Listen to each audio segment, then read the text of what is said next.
अस्सलाम वालेकुम everyone, welcome to my channel लव्स वेल्स शेफुल लवर्स। तो कैसे हैं आप सब? होप आप सभी अच्छे होंगे, मैं भी ठीक हूँ। तो बिना वक्त ज़ाये किए हम शुरू करना चाहेंगे कहानी इश्क दा रंग सफ़ेद पार्ट 6। सीधा स्टोरी से शुरू करते हैं। इधर काजल की कंधे पर माधवी की सर थी। थोड़ी देर के लिए वो अपनी आंखें बंद कर लेती है।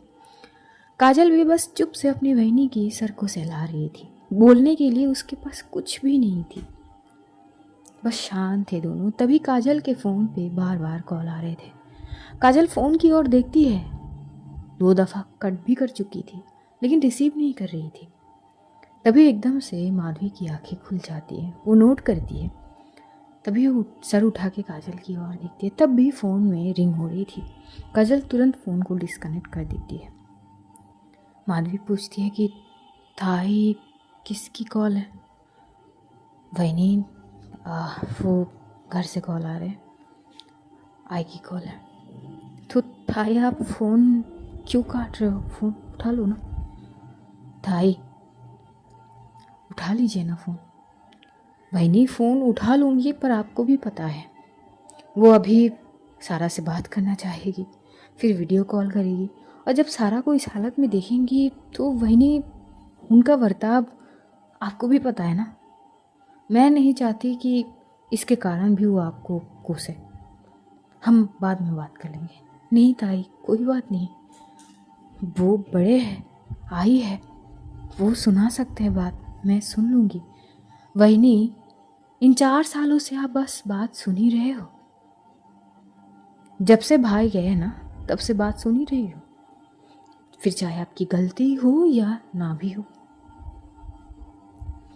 इस बात पर माधवी थोड़ी चुप तो थी, लेकिन अगली बार जैसे ही कॉल आ जाती है, माधवी काजल से फ़ोन लेती है और एकदम से रिसीव करती है। कान में फ़ोन लगाते हुए बोलती है, हुआ है, प्रणाम, मैं माधवी। माधवी की आवाज़ सुनते ही आगे से चिल्लाने की आवाज़ और तीखे बातों से शुरुआत। शायद तुम इस घर से निकलते ही इस घर की मर्यादा भूल चुकी हो।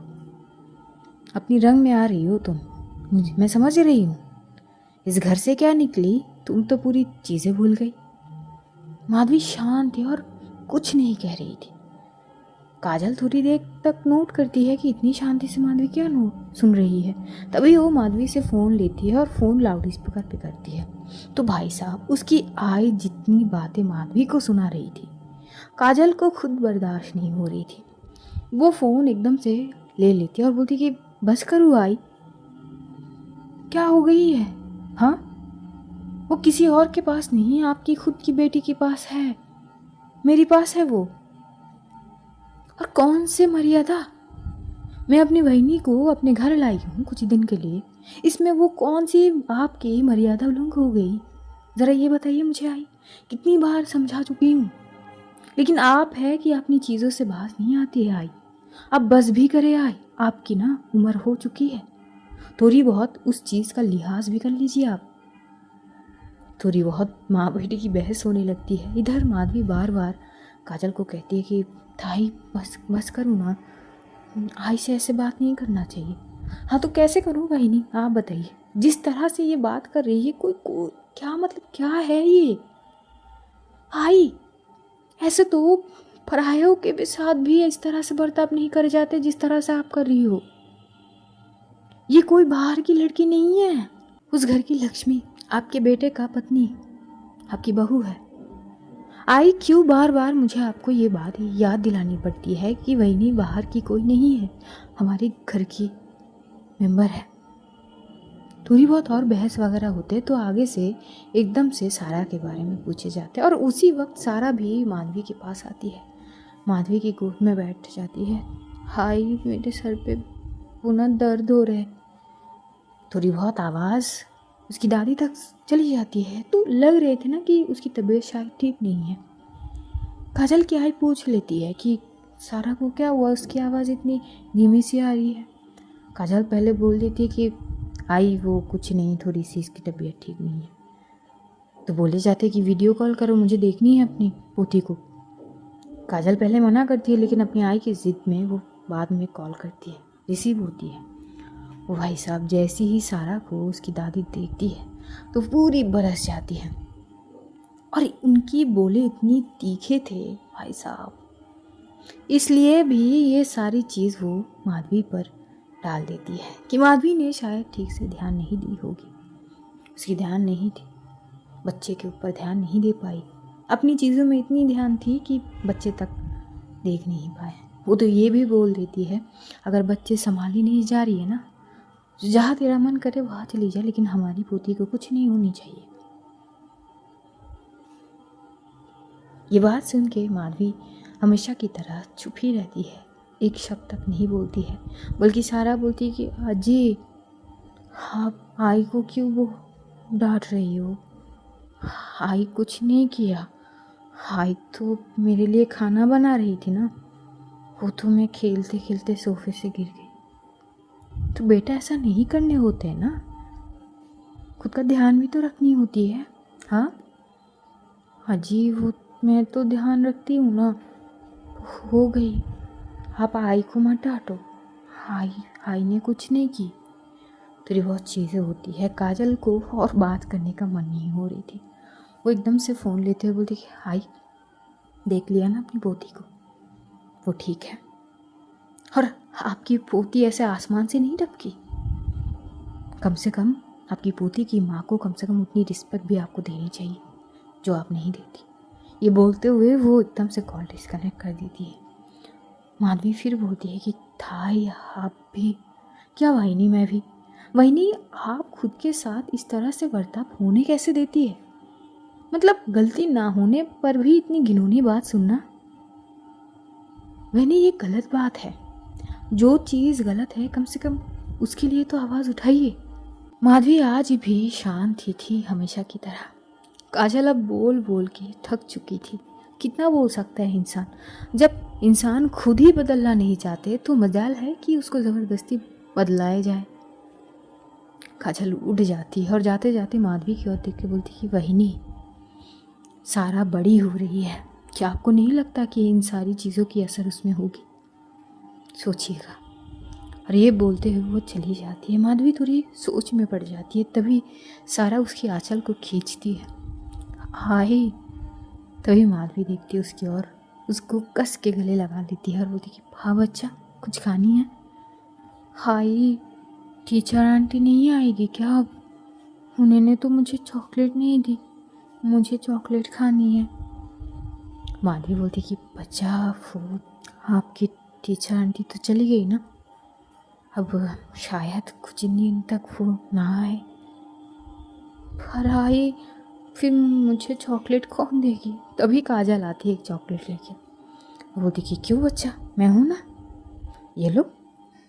तो सारा आती है, काजल को हक करती है, बोलती कि थैंक यू अत्या, ठीक है बेटा चॉकलेट खाओ, ज़्यादा नहीं खानी है। थोड़ी बहुत यहाँ पे बातचीत होती है, माधवी थोड़ी घर के काम में लग जाती है और इधर हमारी आरुषि जी घर आती है। लेकिन आरुषि के जो कपड़ों के हाल थे वो तो देखने के लायक थे, उसे ध्यान ही नहीं थी कि उसके कपड़ों की क्या हाल है। वो जैसे तैसे पहले से ही वो बेख्याली में थी माधवी की चीज़ें में। वो घर पहुंचती है और घर पहुंचते ही अपनी स्कूटी को साइड करती है और एंटर करती है। हॉल में ही उसके दादाजी, उसकी मम्मी, भाभी, दिव्या ये सब बैठ के कोई मूवी देख रहे थे और बातचीत कर रहे थे। इधर जैसे ही आरुषि एंटर करती है, सीधा आरुषि पे उसकी भाभी की नज़र पड़ती है, पूर्वा की। पूर्वा तो एकदम से खड़ी हो जाती है, वो डर जाती है कि कहीं वो एक्सीडेंट तो ना कर रही है, और वो एकदम से बोली कि दीदी हाँ आपको क्या हुई है। आरुषि चौंक जाती है इतनी ज़ोर से चिल्लाने के कारण। वो पूर्वा की ओर दिखते बोलती कि क्या हो गई है। तभी आरुषि की मम्मी भी खड़ी होती है और खून के धब्बे देख के उनकी भी दिमाग घूम जाते हैं। वो तो एकदम से भाग के आती है, ये क्या हुआ, हाँ कहाँ लगी चोट। दिया की भी हालत यही थी, वो भी आके पूछती कि दी क्या हुआ है आपको, हाँ कहाँ लगी चोट। उधर दादाजी भी घबरा गए थे। आरुषि सबकी परेशानी देख के वो अपनी ही ओर देखती है तो उसे याद आती है कि शिट, उसके कपड़े पे सारा की खून थोड़ी बहुत वो लग चुकी थी। तो वो एकदम से बोलती है एक मिनट, मतलब क्या, मतलब कुछ भी देख लो और बौखला जाओ, पूछो तो सही क्या है, नहीं पैनिक हो जानी है। भाभी आप भी थोड़ी शांत हो जाए और दिया तुम भी रिलैक्स, शांत हो जाओ। और दादाजी बिल्कुल शांत हो जाइए, मुझे कुछ नहीं हुआ है, ये मेरी खून नहीं है। आप लोग तो पहले तो शांत हो जाओ, पैनिक की कोई बात नहीं है, मेरी कोई एक्सीडेंट नहीं हुई। एक्चुअली वो मेरी एक स्टूडेंट है, वो उसे चोट लगी थी, तो बस उसे मैं हॉस्पिटल लेके गई, तो उस वक्त मैं गोद में ली थी उसको, छोटी सी बच्ची है 5 साल की, तो उससे लगी है, मुझे कुछ नहीं हुआ है। क्या आप लोग भी ऐसे छोटी छोटी चीज़ों में अगर ऐसे डर जाओ तो मतलब क्या सोचे इंसान। तभी आरुषि की मम्मी आती है और इतनी ज़ोर से उसके कान खींचती है और बोलती कि बेटा तुम ना किसी दिन हमें ऐसे ही मार दोगे। मम्मी यार क्या मारने की बात, बोली क्यों ना, वो छोटी बच्ची थी। हाँ तो ठीक है, तुम पहले ही बता सकती थी ना। मम्मी पहले बताती कैसे, पहले तो ये बताओ। आप लोग तो देख के ही शुरू हो गए चिल्लम चिल्ला करना, बताने की मौका देते तब ना बताऊँ मैं। हाँ ठीक है ठीक है, एक काम करो, पहले तो जल्दी से जाओ, फ्रेश हो जाओ और एक कपड़े जल्दी से चेंज करो। ये जब जब देखती हूँ मेरे पूरे शरीर। तभी आरुषि बोलती कि हाँ ठीक है, मैं समझ सकती हूँ। आरुषि भाग के जाती है अपनी कमरे में, पहले तो अच्छे से नहा लेती है और उसके बाद कपड़े वॉश वगैरह करके उनको अच्छे से टेरेस में सुखा के वो आती है हॉल में। देखते हैं सबकी शक्ल देखने के लायक थे। तभी वो हंस पड़ते हैं, बोलती कि क्या मतलब मेरा परिवार भी, क्या परिवार मिला है मुझे, चुन के इस परिवार में आई हूँ मैं। तभी दादाजी हंसते बोले कि हाँ तो और नहीं तो क्या बेटा, डरने की बात ही तो है, अगर ऐसे आओगी तो हम सबके हालत तो वैसी ही है। हाँ ठीक है दादाजी, छोटी छोटी बातों में इतना पैनिक नहीं करे जाते हैं। हाँ ठीक है बेटा, पर बेटा वो तुम्हारा जो स्टूडेंट है वो गिरा कैसे या चोट कैसे लगी। तो आरुषि थोड़ी बहुत चीज़ें बताती है, उतनी डिटेल्स में नहीं कि काजल की घर है, उसकी बहिनी, इतने सारे नहीं कि बस हाँ एक 5 साल की उसकी स्टूडेंट है, नहीं बस उसे उसके घर गई थी, वो खेलते वक्त गिर गई थी, घर पे कोई नहीं थी, उसकी मम्मी थी, ऐसी ही थोड़ी चीज़ें।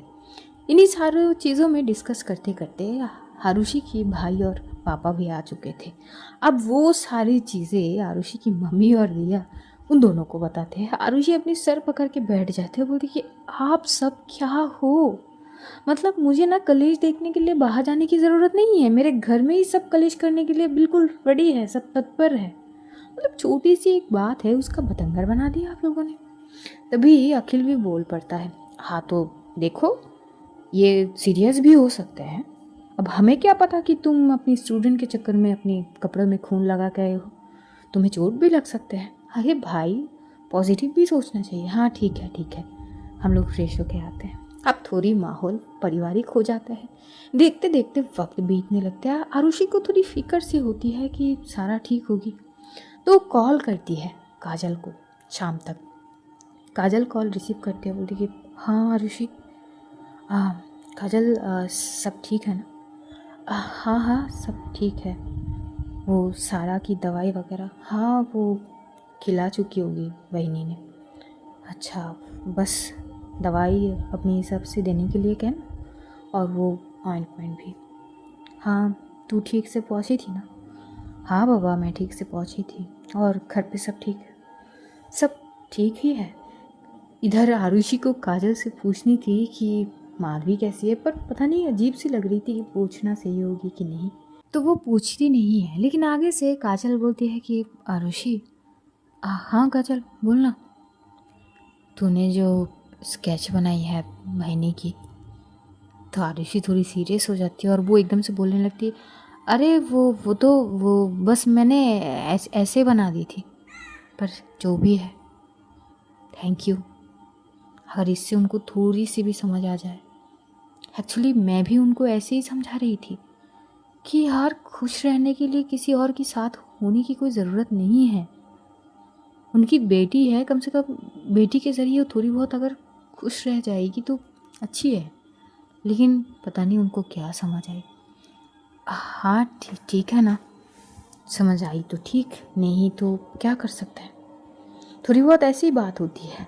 फिर आरुषि एकदम से पूछती है कि अच्छा वो तेरी बहनी ठीक तो है ना। काजल बोलती कि हाँ यार ठीक तो है, लेकिन मैं अपनी आई का क्या करूं। क्यों, क्या हो गई, आंटी ने क्या बोली। अरे यार वो आज भी बहनी को कोस रही थी, ये बोलकर कि उनकी वजह से सारा की ये हाल है। मैं आज तक उनको ये समझा ही नहीं पाई हूँ कि क्या करूं मैं यार, आई की सोच। तभी आरुषि बोलती कि यार समझाने की तो पड़ेगी ना, अगर उनकी रवैया ऐसी है तेरी बहनी की ओर तो कैसे चलेगी।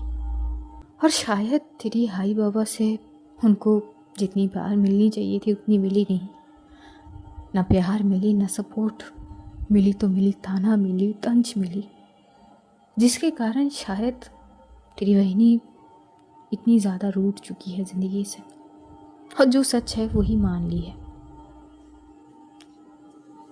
तभी काजल बोल पड़ती है कि हाँ यही सच है, और इसीलिए मैं बहनी को यहाँ लाई हूँ ताकि खुल के थोड़ी सांस ले सके। तभी आरुषि भी बोल पड़ती है कि पर काजल ये कितने दिन के लिए रहेगी, वापस तो उन्हें उसी घर में ही जानी है, तेरे आई बाबा के पास, तेरे आई के पास। क्या तब वो वापस यही सारी चीज़ उनको नहीं सुनाएंगे, वही कड़वापन उनको नहीं दिखाएंगे। इस बात का कोई जवाब थी नहीं काजल के पास, और आरुषि को कोई पता थी कि काजल कोई जवाब नहीं देगी। आरुषि बोलती कि यार सॉरी, मुझे इतना नहीं बोलनी चाहिए, चल ठीक है मैं रखती हूँ। और ये बोलते ही वो कॉल डिस्कनेक्ट करती थी। अब रात हो चुके थे, थोड़ी बहुत डिनर का वक्त होते हैं, सारे मिलकर डिनर वगैरह करते हैं, और फिर सोने के वक्त होते हैं, सब अपने अपने कमरे में चले जाते हैं। आरुषि भी अपने कमरे में आती है, आके कुछ सोचने लगती है। आज जो भी इंसिडेंट्स हुई वो सारी चीज़ों को सोचने लगती है। सोचते सोचते वो एक मोमेंट पे थोड़ी देर के लिए रुक जाती है। ये वो मोमेंट थे जब माधवी ने एकदम से उसकी हाथ पकड़ी थी और खींचते हुए कमरे के अंदर लेके गई थी। उस वक्त कुछ अजीब फील तो हुई थी आरुषि को, जो वो समझ ही नहीं पाई। बहुत अजीब सी एहसास थी जो उस वक्त उसने नज़रअंदाज कर दी थी, और अब जब पूरी चीज़ें सोच रही थी तो ये चीज़ वो सोचते ही न जाने उसे बहुत अजीब सी लग रही थी। अब सवाल वो खुद से करती है, व्हाट वाज दैट फीलिंग, वो एहसास क्या थी जो मुझे थोड़ी देर के लिए हुई थी, क्या थी वो, और क्यों माधवी जी की चीज़ें मुझे इस तरह से अफेक्ट कर रही है, क्यों। बहुत सारी चीज़ सोचने के बाद वो बस एक चीज़ निकालती है कि शायद माधवी जी को थोड़ी सी खुशी चाहिए, और अगर वो माधवी जी के चेहरे पे स्माइल देख लेगी तो शायद उसकी ये बेचैनी भी धीरे धीरे ख़त्म हो जाएगी। इन ए पॉजिटिव वे वो बस वही चीज़ सोच रही थी, लेकिन इसकी गहराई तक वो जाती ही नहीं है। क्या पता शायद जाना नहीं चाहती हो। ये सोच की कारोबार तो चलती ही रहती है, और आज भी बेहद मुश्किल से वो सो पाती है। तो दूसरी ओर माधवी की वहाँ पर भी बिल्कुल वैसी ही थी। डिनर वगैरह करके माधवी अपनी बेटी को लेकर कमरे में जाती है और सोने की कोशिश करती है। वैसे तो न जाने कितनी सालों से वो ठीक से सोई नहीं थी। वो बेड पे तो जाती है, पिलो पे सर तो रखती है, आंखें तो बंद करती है, लेकिन वो नींद में नहीं होती है। वो जब जब गहरी नींद में होती है वो बहुत सारे दर्दों का सामना उसे करनी पड़ती है, इसलिए वो डरती है गहरी नींद में जाने से। लेकिन आज कुछ डिफरेंट थी। वो बार बार आरुषि की बातें उसके कान में दोहराए रहे थे, मनु की गूंज रहे हो। आरुषि ने जो स्केच करी थी वो कागज़ लेके साइड पे रखी थी, वो पिलो के नीचे से निकलती है। असल मायने क्या है इस स्केच की, वही समझने की कोशिश। वैसे गलत तो नहीं है ना आरुषि। कुछ देर तक वो बस उस स्केच को देख रही थी, और अगले क्षण मानो कि वो कोई भ्रम में हो, तुरंत वो कागज़ को एकदम से पिलो के नीचे रख लेती है, सारा की फेस की ओर देखती है, और उसे फिर से हक करके अपनी आंखों को बंद कर लेती है। अब वो रात बीत जाते हैं। अगले दिन की आरुषि की सेम रूटीन। शाम तक की वो सारे अपनी ट्यूशन ले लेती है, सिवाय के काजल के घर जाने में। जैसी वो आखिरी ट्यूशन ख़त्म करती है, उसे काजल के घर से होते हुए आती है, लेकिन वो काजल के घर में नहीं जाती है। हालांकि काजल उसे टेक्स्ट कर देती कि घर आ जा, लेकिन आरुषि साफ मना कर दी थी कि नहीं, वो एक तो वो सारा की ऑलरेडी तबीयत ठीक नहीं है, मैं नहीं आती हूँ, मुझे वैसे भी कुछ काम है घर में, और यही बोल के वो चली जाती है। उधर सारा अपनी टीचर आंटी की इंतज़ार कर रही थी क्योंकि रोज़ चॉकलेट मिलती थी आरुषि से। तो आज वो ज़िद पकड़ के बैठ जाती है, वो टीचर आंटी क्यों नहीं आई, वो आती तो चॉकलेट लाती ना, वो क्यों नहीं आई। माधवी बोलती कि बच्चा, आपकी टीचर आंटी जब आपकी तबीयत ठीक हो जाएगी तब आएगी। पर हाई मैं ठीक हूँ ना, आप टीचर आंटी को बोलो ना मेरे यहाँ आने के लिए। तभी काजल बोलती कि बच्चा, आपकी टीचर आंटी तो चली गई, चलो कल हम बोल देंगे, ठीक है। तभी सारा बोलती अच्छा प्रॉमिस ना। हाँ बच्चा प्रॉमिस, कल आ जाएगी। तो थोड़ी बहुत उसको संभाले जाते हैं, बोले जाते हैं कि कल आ जाएगी। लेकिन इधर जो आरुषि है वो जैसे ही बिल्डिंग से थोड़े आगे तक जाते हैं तो उससे कोई टकराते हैं एक थोड़ा बूढ़ा सा आदमी। एक्चुअली वो जा रहे थे कहीं पे, उनके हाथ में बहुत सारे सामान थे और आरुषि अपनी स्कूटी से चल रहे थे, थोड़ी बहुत बेख्याली में ही, तो थोड़ा सा टकरा जाती है। वो तुरंत अपनी स्कूटी को रोकती है और उस बूढ़े आदमी की मदद करती है और बड़ी तहजीब से माफ़ी भी मांगती है। अंकल माफ़ कर दीजिएगा, वो थोड़ी सी ध्यान नहीं थी। वो भी बहुत पोलाइटली आरुषि को माफ़ कर देते हुए बात करते हैं कि चलो बेटा कोई बात नहीं, पर ध्यान रखा करो आगे से। एक्चुअली गलती आरुषि की नहीं थी, चलने की रास्ता छोड़ के अगर रोड पे चलोगे तो थोड़ी बहुत दिक्कत तो होगी। लेकिन इसमें आरुषि कुछ नहीं बोलती, वो बस उस बूढ़े आदमी की मदद करते हैं और वहाँ से वो आगे बढ़ जाती है। बस घर के पास ही आई थी कि तभी उसके सामने एक कार आ जाती है। आरुषि एकदम से ब्रेक लगाती है और आगे वो चिल्लाएगी, तभी उस कार में से एक लड़की उतरती है। आरुषि उस लड़की को देख के थोड़ी पॉज हो जाती है। वो लड़की आती है, आरुषि की शोल्डर पे एकदम से मार पड़ती है। हाँ तो मैडम, कहाँ जा रही है आप, इतनी कहाँ जल्दी है तुझे जाने की। तू यहाँ पे क्या कर रही है। मैं तेरे घर जा रही थी, सामने तू आ गई। अच्छा मेरे घर, बट सवाल ये है कि तू मेरे घर जाके करेगी क्या, ये तो आगे चल के पता चलेगी। और यही बोलते हुए वो लड़की आरुषि के पीछे बैठ जाती है और गाड़ी को उस साइड पे कुछ इशारा करती है, शायद पीछे पीछे आने की। ये दोनों बात करते करते आरुषि अपने घर तक पहुंचती है। घर पहुंचती आरुषि एकदम से बोलती कि मम्मी देखो कौन आया है। तभी आरुषि की मम्मी आके देखते हैं और उस लड़की को देख के सब खुश हो जाते हैं। और एकदम से दिया आती है और भाग के उस लड़की को हक करती है और बोलती कि अरे नैना दी, आप कैसी हो। उस लड़की की नाम नैना थी। नैना भी बोलती है कि अरे बिल्कुल बढ़िया हो, तुम बताओ पढ़ाई कैसे चल रही है, दीदी अच्छे से खबर ले रही है ना। तभी दिया बोलती कि हाँ हाँ बिल्कुल, दीदी अच्छे से ध्यान भी रखती है। हाँ हाँ, हमारे ज़माने में हमें मोटिवेट करने वाले भी तुम्हारी दी ही है, भले ही हम एक साथ पढ़ते थे। हाँ हाँ आओ आओ बैठो। आरुषि की मम्मी बहुत प्यार से नैना को बैठाती है, बातचीत स्टार्ट होती है। तभी बोलती है कि बेटा अचानक यहाँ पे कैसे। तभी वो लड़के अपनी बैग में से कार्ड निकाल के देते हैं, एक्चुअली आंटी इसके लिए आई है। आरुषि वो कार्ड देख के थोड़ी सी शॉक हो जाती है और घूर के उस लड़की को देखती है, ये क्या है। नैना वो कार्ड ओपन करके आरुषि के हाथ में पकड़ा देती है। ये मेरी शादी की कार्ड है जो कि अगले महीने है। आरुषि शॉक हो बोलती है, अच्छा तो तू शादी कर रही है, तो क्या मैं ना करूँ।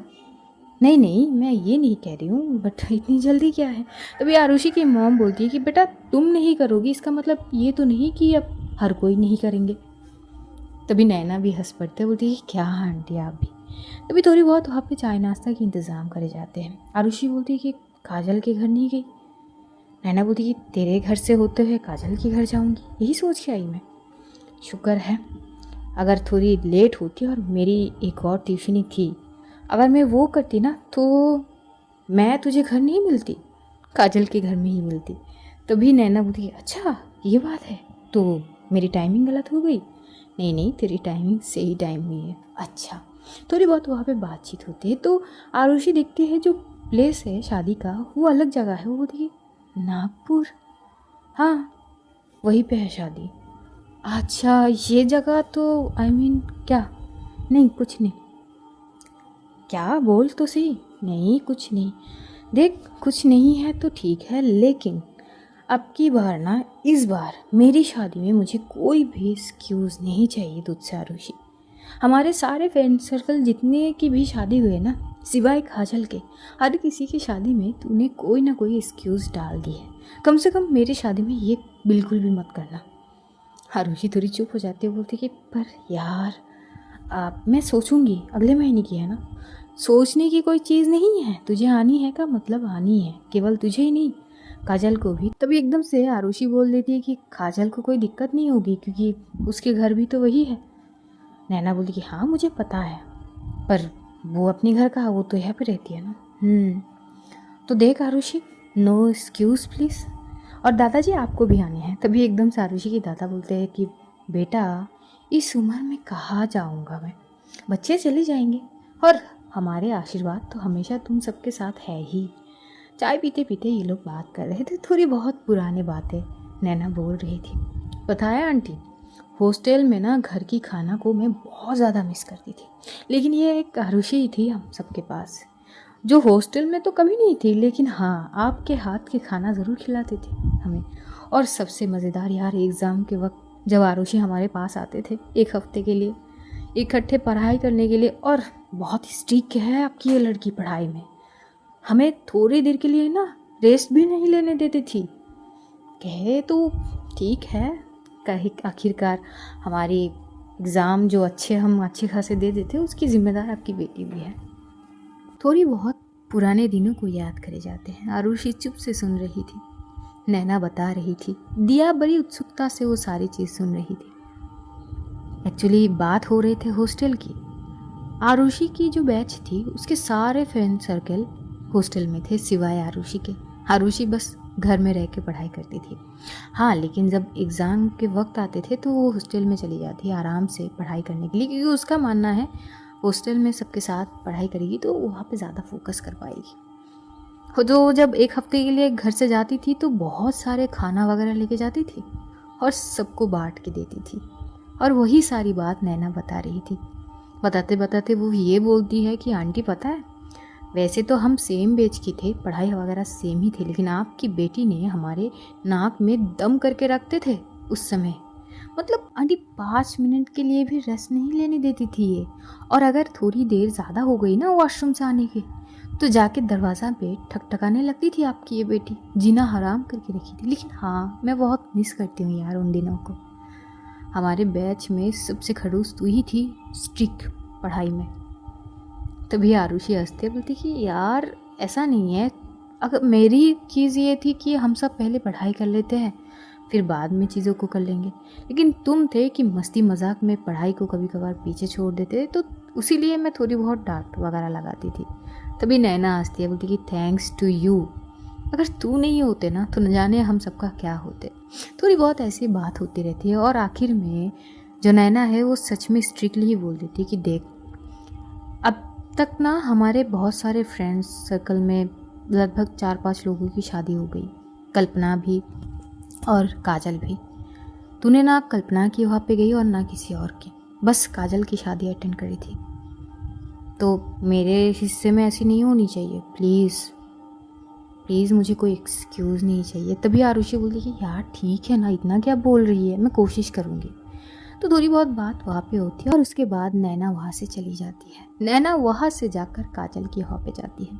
काजल तो बहुत खुश होती है अपनी दोस्त को देखकर और वो पूछती है कि अरे आरुषि को पता है? तो नैना बोलती कि हाँ, मैं आरुषि के घर से ही आ रही हूँ। अच्छा, वो आती तो है यहाँ पे, बस आज नहीं आई। हाँ मुझे पता चली, उसने बताई है। कार्ड देती है तो काजल भी बहुत खुश होती है। तो काजल बोलती कि ये तो मेरे गाँव की वहाँ पे है, मैं कोशिश करूँगी। तभी एकदम से नैना बोलती कि ये तुम दोनों के सुर एक जैसे क्यों होते हैं?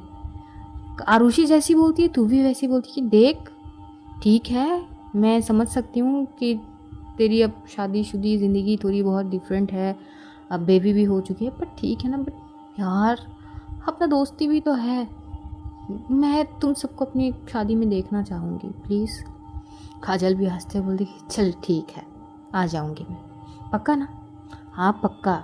हाँ तो बस एक और काम करना, ये आरुषि ना बहुत एक्सक्यूज़ देती है यार, कम से कम इसको साथ में लेके आना।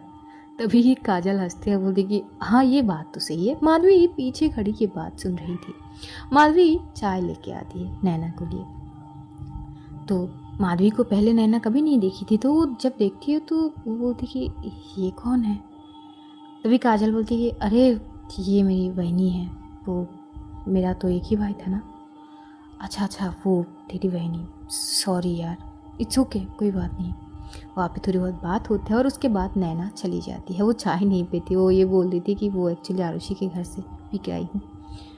तो ऐसी ही चीज़ें होती हैं।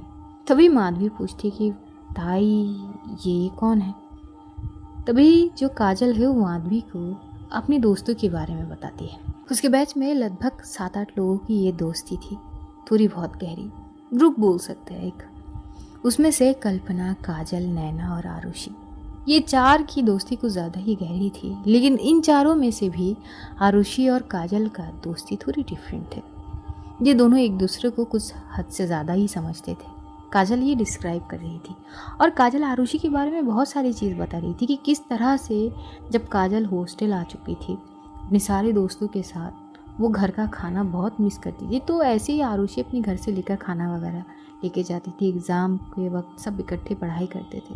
वो सारी चीज़ बोल रहे थे। सारा बहुत मन लगा कि ये बातें सुन रही थी। कहीं ना कहीं माधवी भी सुन रही थी। बताते बताते थोड़ी वक्त बीत जाता है। तभी माधवी बोलती कि आपकी वो दोस्त बहुत अच्छी है। तभी काजल बोलती कि कौन, आरुषि? हाँ बहनी, वो बहुत अच्छी है। मैंने उसके जैसा ना लड़की आज तक नहीं देखी। मस्त जिंदा दिल, वो किसी की खुशी के लिए कुछ भी कर सकती है। मैंने देखी उसको, मैंने आज तक ना उसके जैसी स्वाभिमानी लड़की नहीं देखी बहनी। वो बहुत अलग है, बहुत, और बहुत जिंदा दिल भी। मदद वगैरह की बात अलग है, लेकिन उसके जैसा ना कोई नहीं। अगर उसके नज़र में कोई दिख जाए ना कि कोई खुश नहीं है, दुखी है, तो वो उस इंसान के पीछे पड़ जाएगी, बस थोड़ी सी खुशी देने के लिए। ये बात सुनते ही माधवी थोड़ी चुप सी हो जाती है। उसे उस स्केच के बारे में याद आती है। तभी काजल बोलती है ऐसी है वो। तभी माधवी बोलती है कि अच्छा, तो उनकी शादी। काजल थोड़ी सी हंस पड़ती है। शादी? अब आंटी तो बहुत बोलने लगती है। अब तक तो न जाने कितने लड़के देखे होंगे उसके लिए, लेकिन उसको पहले ना एक अच्छी खासी जॉब करनी है। उसके बाद अगर उसके हिसाब से कोई बने तो शायद, वरना अभी तक तो मुझे पता नहीं। उसको थोड़ी सी शादी के नाम से चिढ़ मचती है। माधवी बोलती है अच्छा, उम्र कम है ना? कहाँ उम्र कम है बहनी, 28 साल की तो है वो। अच्छा, सही है। और ये बोलते हुए थोड़ी बहुत बातचीत होती है और माधवी अपनी बेटी को समझाने लगती है, क्योंकि वो बार बार बोल रही थी कि तो फिर आज टीचर आंटी क्यों नहीं आए, उनको आनी चाहिए थी ना। तो वो उसको समझाती है कि कल आ जाएगी ना, बच्चा जिद नहीं करता है। जैसे तैसे समझाने लगते हैं। अब देखते हैं आगे क्या होते हैं। कल तो आएगी ज़रूर आरुषि काजल के घर, तो देखते हैं तब क्या होंगे। तब तक अपना ध्यान रखिए, अपनों का ध्यान रखिए, ढेर सारा प्यार बांटिए, खुश रहिए, खुशियाँ बांटिए। Love you all guys, see you soon. बहुत जल्द फिर मिलेंगे, तब तक के लिए टाटा बाय बाय।